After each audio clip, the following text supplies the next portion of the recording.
Welcome to the Are We Idiots Show, where we question the status quo on society's important issues while mixing in plenty of laughs along the way. Now here are your hosts, Mark Weaver and Rich Kroll.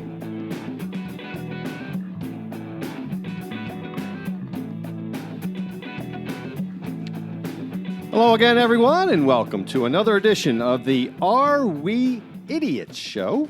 We are your hosts, as mentioned, Mark Weaver and Richard Kroll. Good day to you, Mark. I would appreciate, though, if you address me as the gender I identify with, Rich Kroll. Okay, and what is that today? Is it changed day to day? It does seem to change day to day. I was joking, I'm going to start identifying as a retired person so I can collect Social Security early. That is a smart thing to identify with. If I said I really feel like I'm 65 or 67, I should be able to get full Social Security. I'm identifying as a retired person. You don't look a day over 66. It's a very slippery slope. This is the world we live in. We're not going to go into the progressive rant today, are we, Richie? Or maybe we will. Anything could pop it up at any given time. Any tips for our loyal listeners today? Sharing the Kroll wisdom? You know, yes. We're living in an age of ice and snow and cold weather, global warming leading to additional cold areas around the country. Which we're going to talk about next week, by the way. That's a little hint to our next show topic.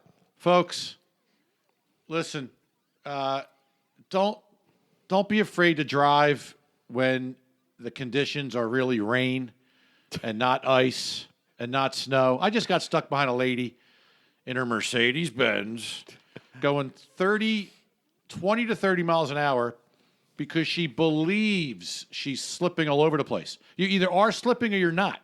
So when you come out of your driveway, when you go down your street where there's no traffic, test it a little bit. Hit the brakes, turn a little to the right, turn a little to the left. See if it's actually slippery. Otherwise, you could get stuck for 49 miles driving 22 miles an hour like an idiot. And don't stop on a hill. Do not stop on a hill, up or down. You know, I have to critique you a little bit, Rich, because the way you said in their Mercedes-Benz, it sounded like you had a little resentment toward the wealthy, and that ties into our topic today. Should the wealthy be paying more in taxes? Do you have, I just want to know where you stand going into this. Do you resent the wealthy? I do, and I'm very biased. So when they poll the taxpayers to say, do you support taxing the wealthy more, you're one of those people saying, go for it. I actually vote twice. Well, we'll talk about that more in a few minutes, but on the show today, we have our Idiot of the Week. Rich has some nominees. Then we're going to talk about should the wealthy be taxed more. We teased this last week that many of the Democratic nominees or candidates for president are coming out with all types of proclamations and statements and policy procedures or policy prescriptions, I guess, for taxing the wealthy more. And then at the end of the show, we're going to we've talked about idiotic laws in the past, Rich.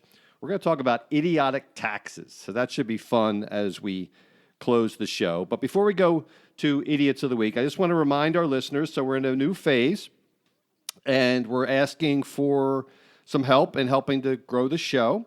We mentioned last week that we put up a revised supporting listener page on our website, and that has platinum, gold, and silver sponsorships available for your consideration. We also have payment information up there as well, so if you want to send us a check, you can certainly do that. There's information up there of how you would do that. You can certainly email us with additional suggestions about how you'd like to be involved with the show. We are working on an automated way. It's going to be Patreon, by the way, an automated way to give smaller donations through online donation. So that'll be coming shortly. But we're moving in that direction, and whether you want to support our show and help us in partnership, or you want to advertise your business potentially in the Philadelphia or the greater Philadelphia area, that's also a possibility. So we ask you to consider that. And if you have other ideas, email us, supportinglisteners@areweidiots.com. If you don't, I'll never retire. I'm going to be working until I'm 78. If you live that long, you mean? I probably don't see 78.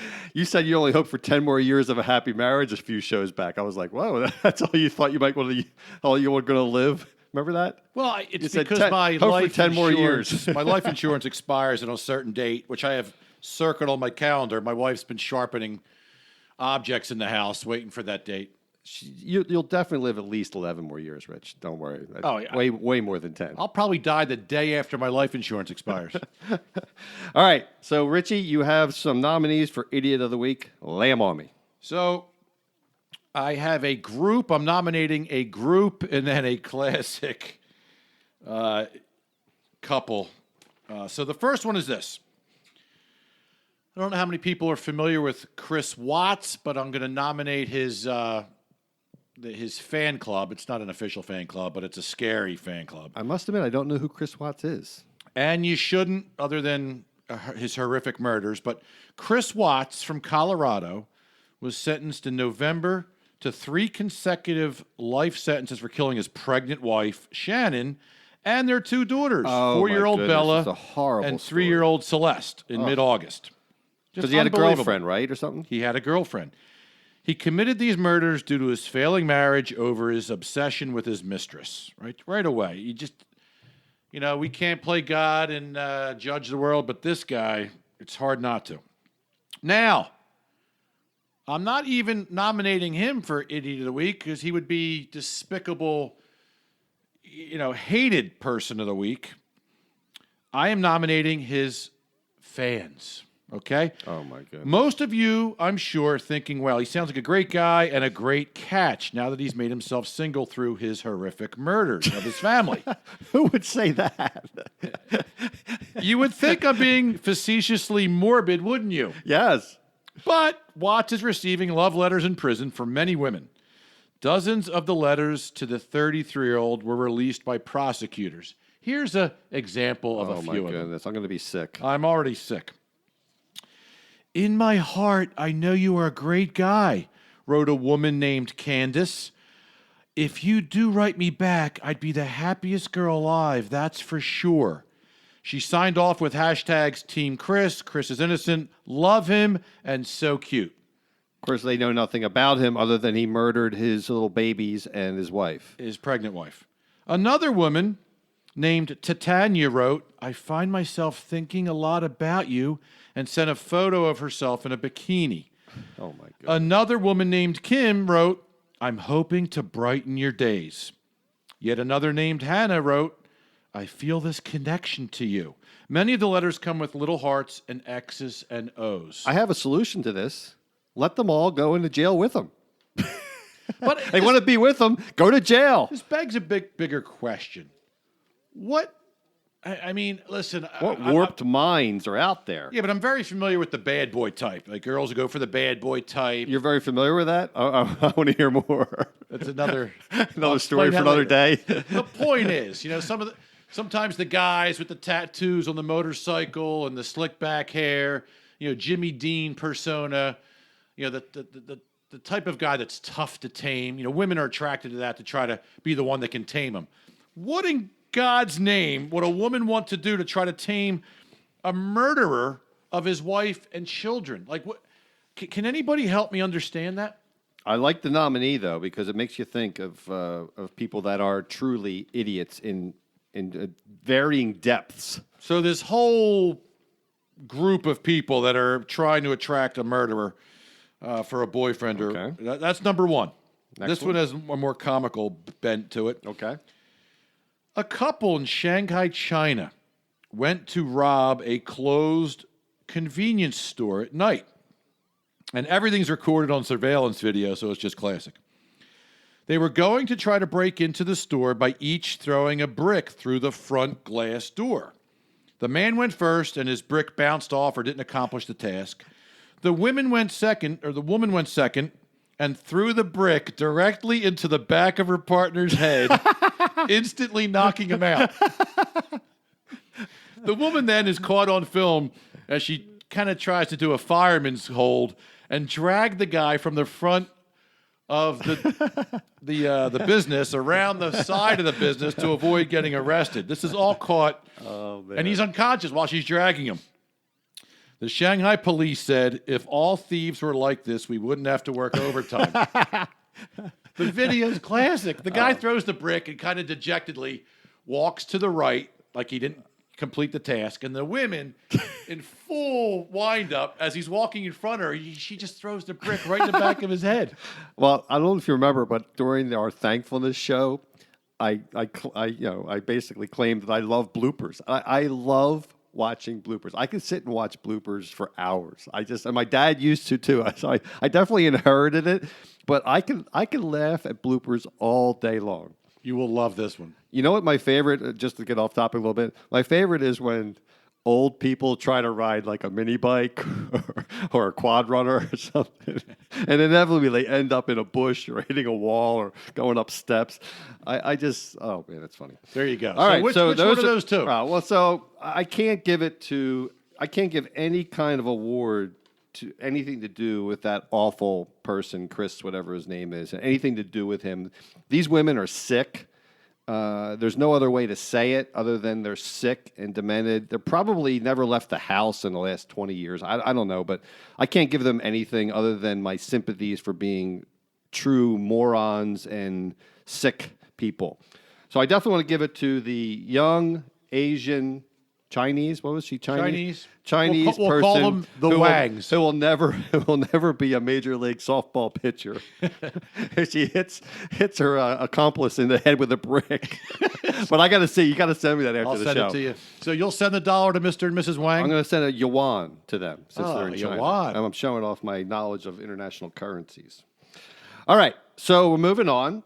And speaking of currencies, this is tax season. As we tape this, it's mid-February almost. And a lot of people are going to their accountant soon or preparing their taxes. And we wanted to do this episode because many of the Democratic candidates for president that have already announced for 2020 are attacking the wealthy. And they're claiming in various forms that the wealthy don't pay their, quote, fair share, which I love that positioning that they use, that it's their fair share. And so we'll talk a little bit about the whole subject matter regarding taxes and should the wealthy pay more. Rich already has divulged that he is a bias towards the wealthy that drive Mercedes.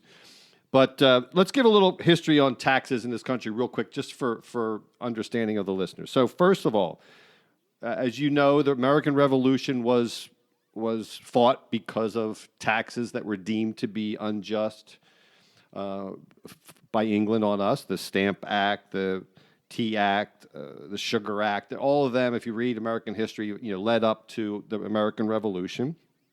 After the Revolution, really up until the end of World War I, most revenue for the federal government was derived from tariffs. You know how much I love tariffs, Rich.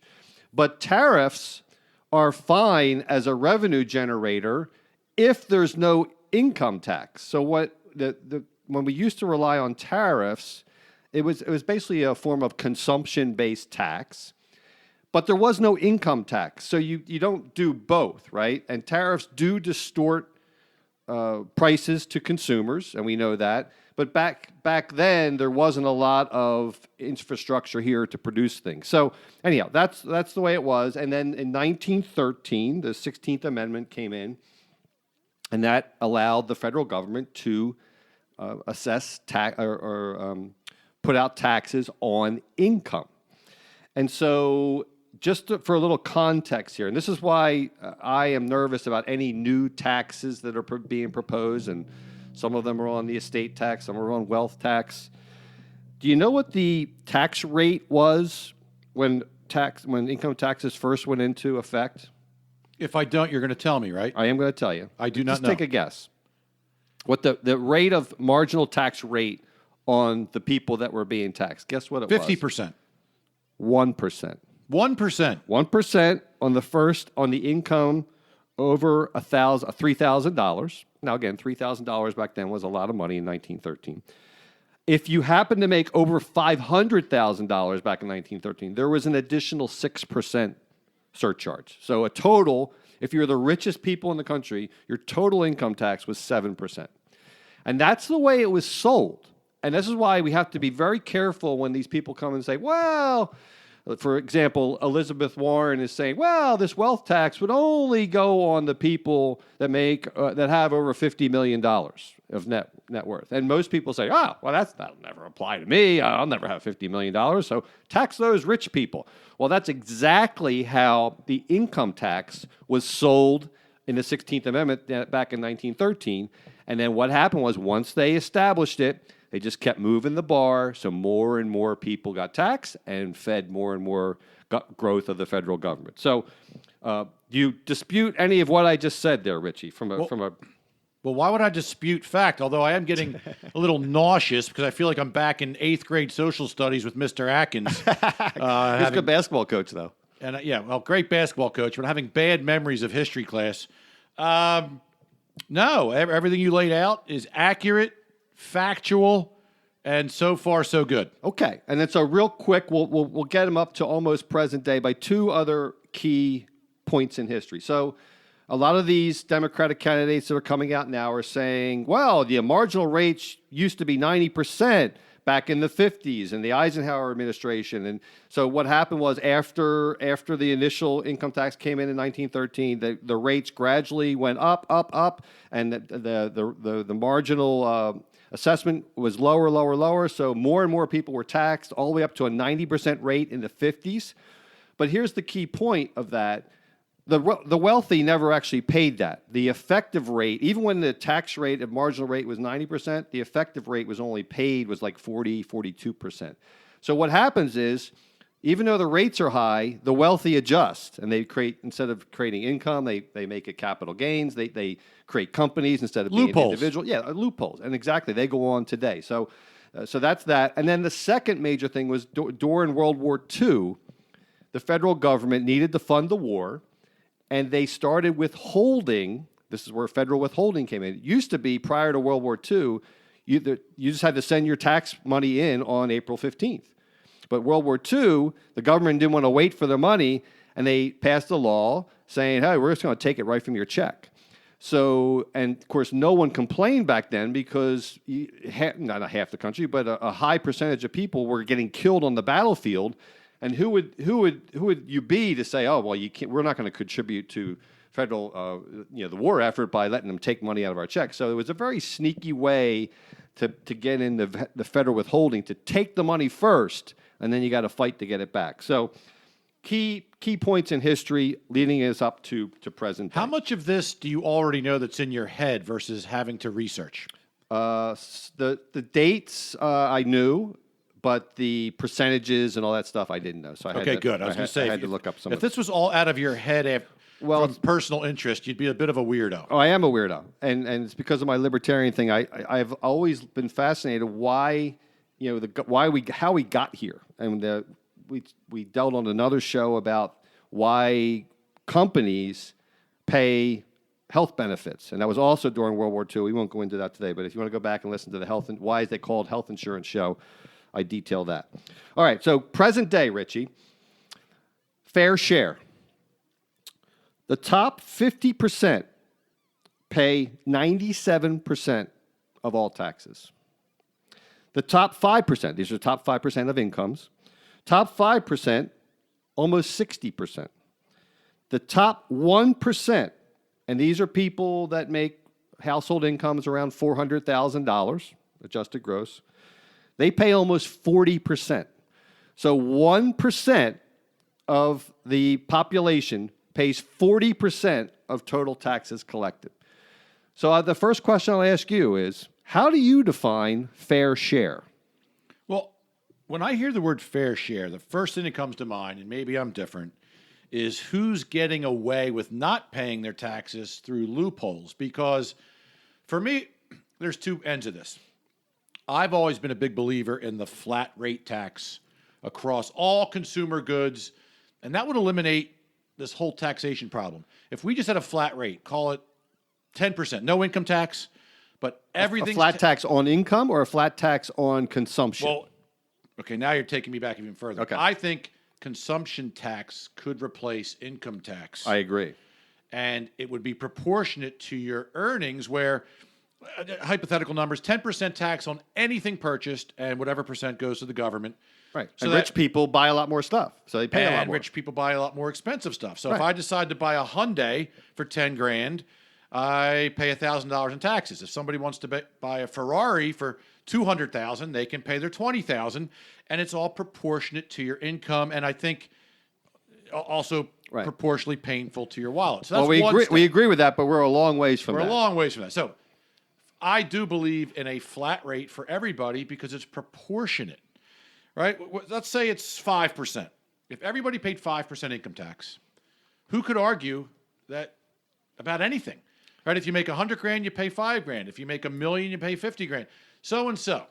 The estimate, by the way, the people who have done these flat tax proposals, the estimate is probably 15 to 18% would be what would be required. That to me would be fair. So But here's the problem. They don't think that's fair because the rich people should pay more. That's what that's and they would pay more. I know, but I mean they pay a higher percentage. That we right now have a progressive tax system. Here's how this would work, though. The problem is, as you mentioned, the rich get out of paying taxes with all the loopholes, and they end up paying a lot less sometimes percentage-wise than a poor blue-collar guy. That's where the fair comes in, where somebody, let's say you're a SEPTA bus driver making 80 grand a year. You pay your taxes, you pay your school taxes, you pay your income taxes, and yet you find out, wait a minute, how did this millionaire pay just a little bit more than me? Because they had all these write-offs and all these places to bury money and hide money in Ireland and Portugal and through their business and capital gain, blah, blah, blah. That's where I think the fairness comes in. When people think that a much more a wealthier person than them isn't paying that much more in taxes. Therefore, if we had a flat rate, the person that does pay their 15% can't complain about the person that does pay their 15% on $1 million because they'd be putting 150 grand into the system versus 10 grand. Okay. Am I done? Am I done ranting? No, you're not done ranting, and I don't necessarily disagree with anything you said. There's a couple problems with it, though, and you said a lot of things there. A couple problems. One, capital gains. Capital gains, and we're gonna get pretty wonky on this show, evidently. But capital gains are where someone invests their own money, puts it at risk of losing, and then over the long haul realizes a gain. And capital gain has to be taxed at a capital gain rate. It has to be invested for over a year. And so I have a problem with that. The reason that's a lower rate is because we're trying to encourage Stop investment. for a minute. I do not want you to get wonky on capital gains. I just threw a word out there trying to encapsulate a comment. Capital gains taxes are ridiculous because if you make 100 grand in capital gains, you owe taxes on 100 grand. If you lose 100 grand, you can only write 10 grand off a year for 10 years or whatever. The ridiculous. It's $3,000 a year. 3,000 for 10 years. It's so skewed and ridiculous. Right. I don't want you to go down that wonky path. That was not my intention. Okay. And I don't disagree that wealthy people do financial gymnastics to get out of things, and some of those are certainly questionable. But if you're, I think our whole system is based on spending, not savings and investment, and capital gains should not be taxed at all, in my opinion. So I won't go down that route. Okay, so let's talk a little bit about some of these proposals that have come out. One of them is the Elizabeth Warren, and Elizabeth Warren wants to put a wealth tax on.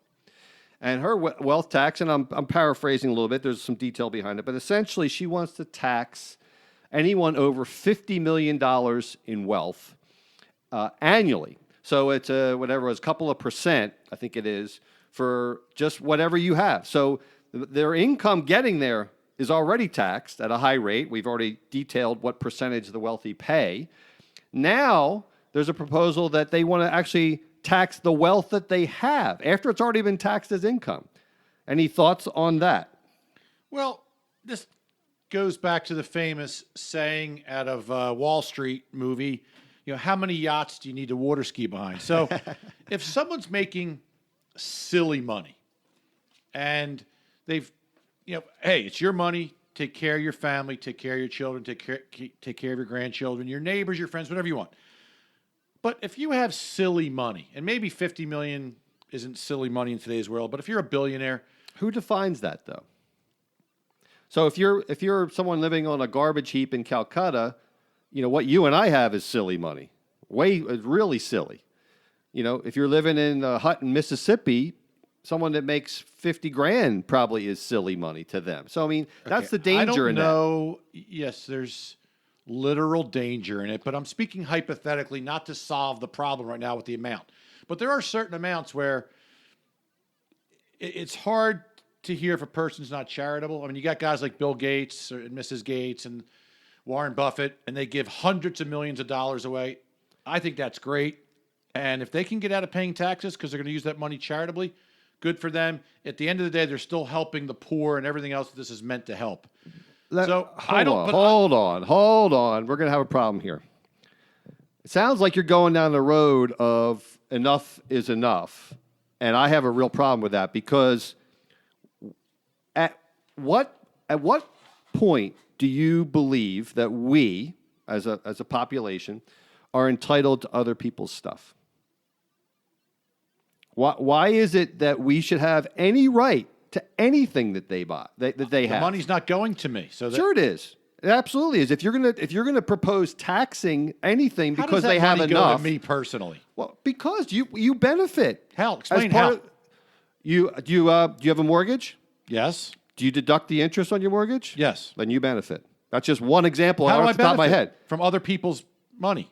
Because you're getting a tax deduction that's provided to you by the federal government. What does it have to do with rich people? Because you're proposing that rich people contribute to the federal government, right? That you're to pay more taxes because they have enough. That goes to the federal government. Yeah, the whole, it's all one big pie, right? So we're talking about the excess, not what's already coming in. Okay, well then it's all one big pie. The federal government needs money to run, and whether they get it from them or you, it's all one big pie. I don't really see much of the federal government's income from taxation in my pocket. Half the money probably goes to corrupt BS or nothing. The other half goes into things we all benefit from, schools and police and firemen and all that stuff. All right, so you're going down the road of this person has silly money. What's your prescription for them? Well, if you have, and again, I don't know what the silly number is, 50 million, 100 million, 500 That's million. a big point, but okay. But let's get past that. At some point, silly money. If you have hundreds and hundreds of millions sitting around doing nothing. That's not what rich people do, by the way. Rich people invest it. They don't put it in their mattress. I don't care if it's in the Bank of New York and Microsoft. No, they invest it. They invest. Starbucks. They invest in new businesses. That's what rich people do. They don't. The idea that rich people just buy yachts and consumption and use it on themselves, that's not backed up by stats. Rich people, the savers and the most productive people, they usually invest in their own businesses and other businesses to create more wealth. And they still might have hundreds of millions left over. But you think we should take a certain portion of it just because they're so rich? If it can help from a charitable standpoint, yes. And so you trust the government to efficiently allocate that money? I don't trust the government with anything. Well, then why should we give the government more money? Why should we elect people to take money from them? I believe the rich get away with murder from avoiding taxes, either through their personal loopholes or their business loopholes. There are some, but you're talking about outliers when the overwhelming number of stats back up the fact that the rich are already paying a huge proportion of all taxes. And it may not be 100% of what they really owe. That could be, but also, so my point is that at what point do you say, or the central authority says, this is enough is enough? And I think that's where the moral question comes in is, some of these Democratic candidates are making a moral argument saying it's not right that these people are so rich and other people are so poor. And my moral argument to combat that is, why are you entitled to their property? I think we're entitled to their proper proportion that they pay and not get out of. So that's where the enough is enough. If everybody pays the taxes they owe, right, and everybody is motivated to cheat on their taxes to put more money back in their pocket or save more money or get a bigger refund check. If everybody were to morally or ethically pay what they owe, including the rich, a lot of our problems would go away. Yeah, but I also think that most of the quote loopholes that you're referring to are not illegal. They're legal. I think that is something that I would agree with is, there are loopholes that have been created because rich people have influence on laws that are written through lobbyists, through donations. Now we're getting somewhere. No, I totally agree with that. And there's another thing that I'll point out is that ultimately, and this is counter to my argument, ultimately, it almost doesn't matter the moral question of whether or not rich people should pay more or not. Because if your society is too out of whack with wealth inequality, and a vast majority of people have been left behind, even if it's their own doing, through sloth or through the system, producing a huge welfare state or whatever the reason. If you have so much inequality that more than 50% of the voting public feels like it's the other person's doing, well, that's not going to go well for the rich people. Even if they haven't done anything wrong, even if they've been entrepreneurial and built wealth, the bottom line is if the majority believe that you're wrong and you don't deserve it, they can do something about it. And that's really where the scary part is. Let me summarize my premise, and I think what you're agreeing with. I do not think the rich automatically owe more money or that anyone's entitled to the rich people's money, especially regardless of the amount. That's my key point. If they earned it.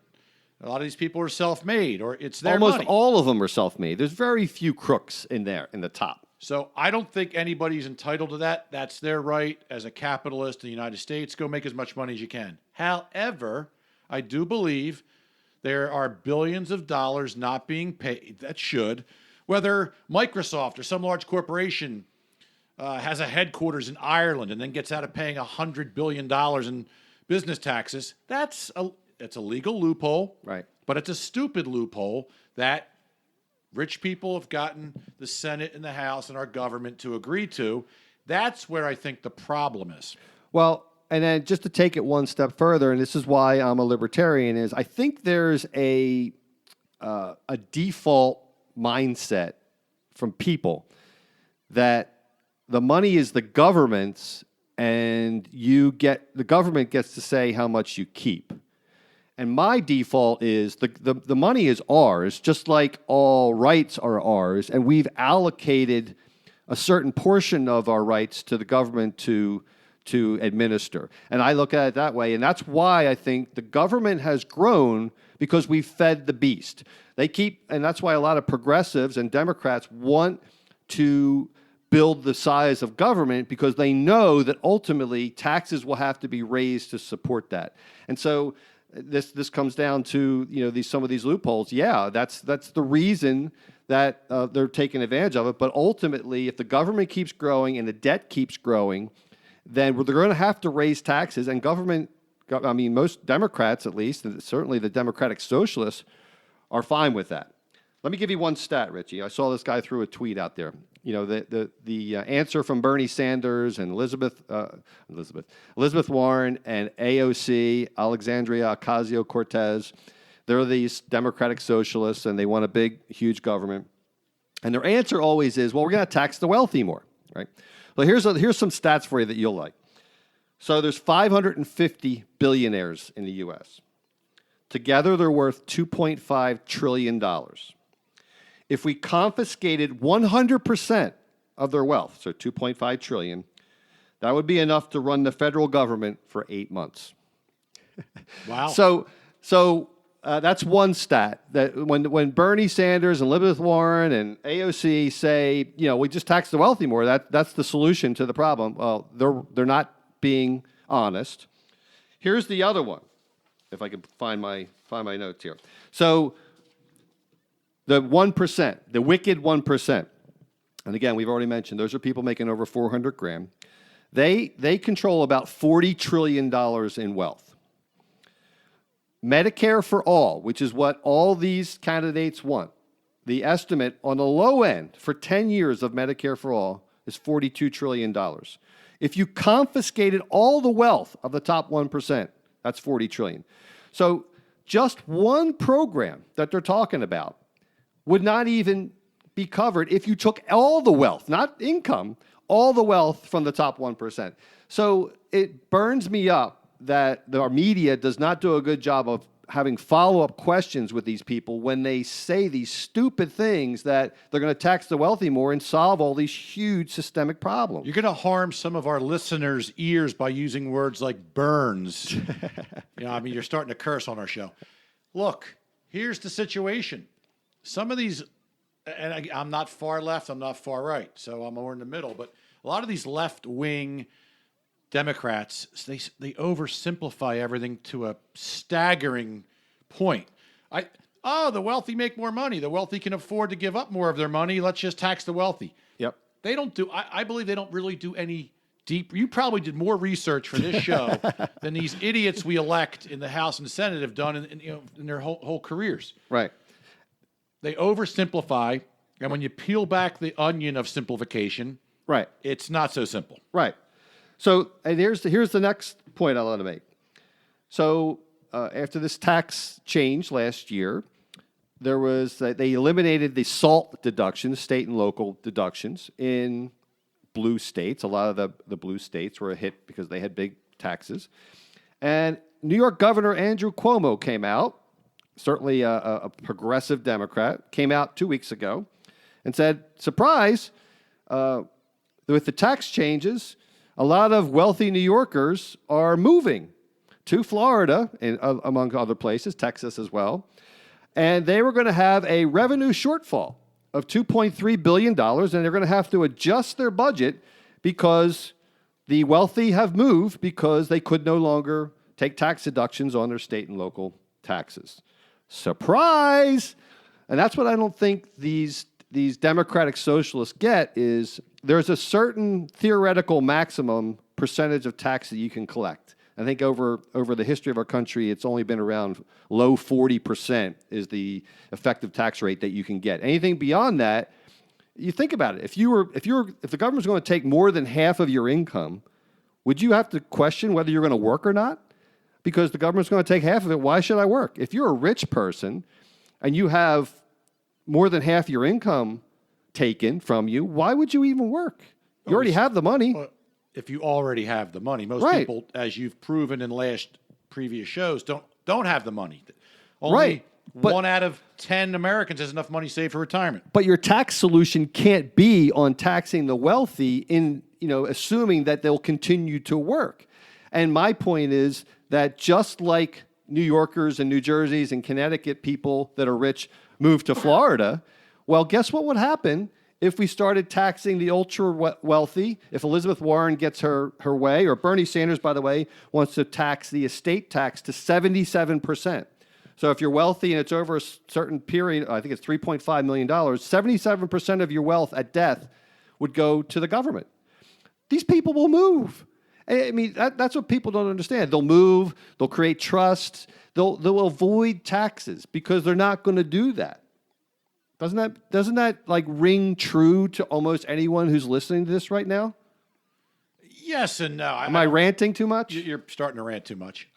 Yes, people can move, and it's not a big deal to go from New York to Florida or California to Texas or whatever. But there's only so many places you can move. I don't think people are going to start moving to North Dakota and Mississippi just to avoid taxes. And I don't know that they're going to move internationally. There's only a handful of places worth moving to internationally in the first place. So you're making a good point.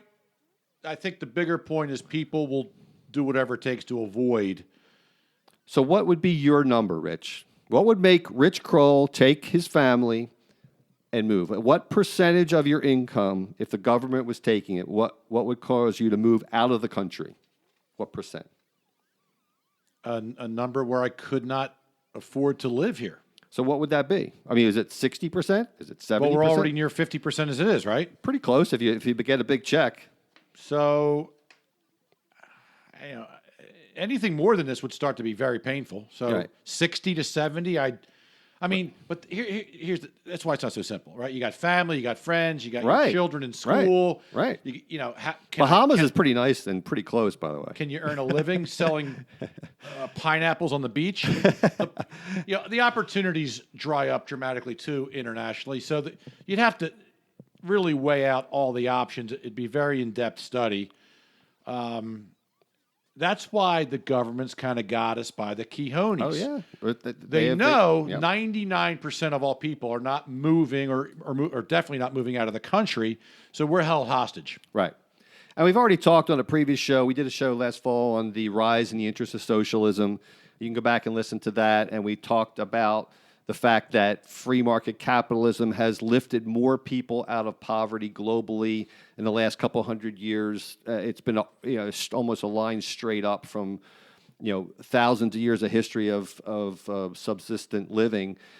Free market capitalism and trade has really lifted everyone out of poverty, and so I don't understand why people think that governments can create wealth like free market capitalism. That's a different show for a different time.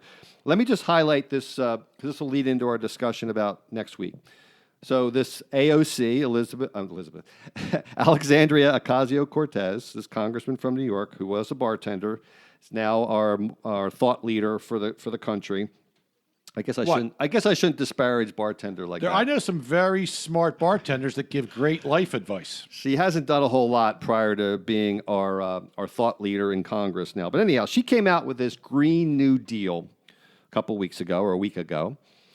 And we'll save the green part of it for next week's show because we're going to talk about climate change next week. But as part of this Green New Deal, she rolled in several socialist programs that are pertinent to our conversation today on taxes. So here's some. All buildings will be retrofitted to be zero emissions. This is over a 10-year period. Guaranteed job for everyone that can support a family. By the way, her original draft had for people unable to work and unwilling to work. They were supposed to provide for people unwilling to work. Housing for all, health care for all, that's the Medicare for all, that's $40 trillion. Zero emissions, I talked about that, which means rail would replace planes. There's also a thought that we would stop eating meat because we talked in the previous show about animal agriculture, creating all kinds of methane gas, what have you. Family, disability, paid vacations, and retirement, all taken care of for everyone. So this is just some of the stuff that's coming out of these far left Democrats with no possible way this will ever be paid for. And so I guess what's your reaction to the socialist and the taxation related components of the Green New Deal from what you've read? It's beyond comical. So what I would say to AOC and all these left-wing delusionists, I would say OMG SMH. Like OMG? Like, are you kidding me? I mean, it reminds me, Sanders is a little more eloquent and Warren, but when you get down to the AOC type people, it's like the old who was the comedian? I'm drawing a blank. Give me a hint. White hair now, very funny. He was Saturday Night Live, very slapstick. Steve Martin? Steve Martin. It's the Steve Martin approach when he said, how do you not pay taxes on $1 million? First, get $1 million. Yeah. That's what these people pay for everything. Right. Tax the rich at a higher rate. How do you do it? I don't know. You just do it. Right. You just start by taxing them. Just start doing it. Like, she is so delusional. How did she get elected? It actually is frightening. So you don't like family, disability, paid vacations, retirement, jobs for all, housing for all, health care for all, zero emissions. That's wonderful. You can't do that? What's our current national debt?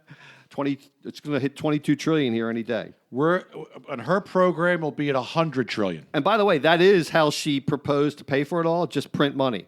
Basically, the federal government can just issue more debt. It's just people will just keep buying our bonds. She doesn't even understand that for the government to issue debt, people have to buy government bonds, and most of that comes from China and Japan. Getting ripped in. She has an economics degree. That's the craziest thing from Boston University. From where? She must have gotten some communist economist that gave her a degree at Boston University. BU. It's crazy. PU on BU. All right. Any final comments on taxing the wealthy and where that's going. And my final comment is, Richie, if you don't believe it's right to steal someone's property, then it's certainly not right to elect someone to do it on your behalf. I think Is that a we dilly-dilly? need- That's a dilly-dilly. What's your final comments I think on? we just need, we're never going to get it. We need common sense where we have a flat rate tax across either consumable goods or income tax, so everyone pays their fair share proportionately, not just because they make more money. I think that would cure all ills. It sounds simple to me. I don't know why it's so difficult, other than the lobbyists and the rich people that are preventing it from happening. But there are ways to fix this. I just don't know that we'll ever see it in our lifetime. I would agree with that. And my ideal would be something that does away with the withholding tax, because I think a lot of the federal government withholds and uses leverage on giving states back money based on their priorities. And it should be the other way around. The states should get the money and only send the federal government the money that they're due for taxes. But like you said, we're a long way from those solutions, because the federal government is addicted to money and it spend much more than they should. All right, Richie, we're going to close with some taxes around the world, and I'll be happy to hear your input. So, during 1885, Canada, they created a Chinese head tax, which taxed the entry of Chinese immigrants into Canada. The tax lasted until 1923, when a law was passed, I couldn't believe this, banning Chinese people from entering Canada altogether, with very few exceptions. Well, a lot of No Chinamen coming in here. I mean, it's amazing. a lot of folks from China don't like the cold weather and the Great White North. You're doing them a favor. Well, luckily, I thought the head tax was literally, the severed head of a Chinese person. So I'm glad to hear it wasn't that. All right, King Henry. This is from our roots, being used to be a colony of England. King Henry I allowed knights to opt out of their duties to fight in wars, paying a scutage, SCUTAGE. Scutage. At first, the tax wasn't high, but then King John came to power and raised it to 300%. Some claim that the excessive tax rate was one of the things that contributed to the creation of the Magna Carta, which was a precursor to our document. That's pretty cool. All right, New York City. We'll take it close to home. Places a special tax on prepared foods. So sliced bagels are taxed once as food and again as prepared food, Fully agree. thus creating a sliced bagel tax. 100% love it. I have so much trouble slicing my own bagels. I never seem to get it even. There's always a thinner half. We're in the state of Pennsylvania, Rich. Did you know that Pennsylvania has a tax on coin-operated vacuum machines at gas stations? As well they should. I don't know how long those lines have to be. I never seem to get to one. Iowa, Pennsylvania, and New Jersey exempt pumpkins from the sales tax, but only if they were to be eaten and not carved.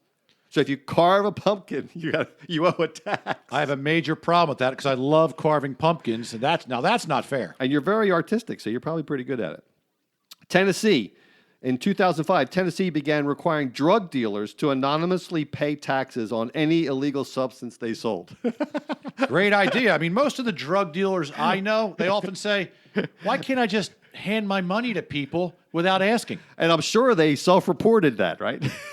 Most of them do on their I've been income dealing tax. drugs. Yeah, I owe this tax. It's ridiculous. What people don't realize is drug dealers are some of the most honest people in the world.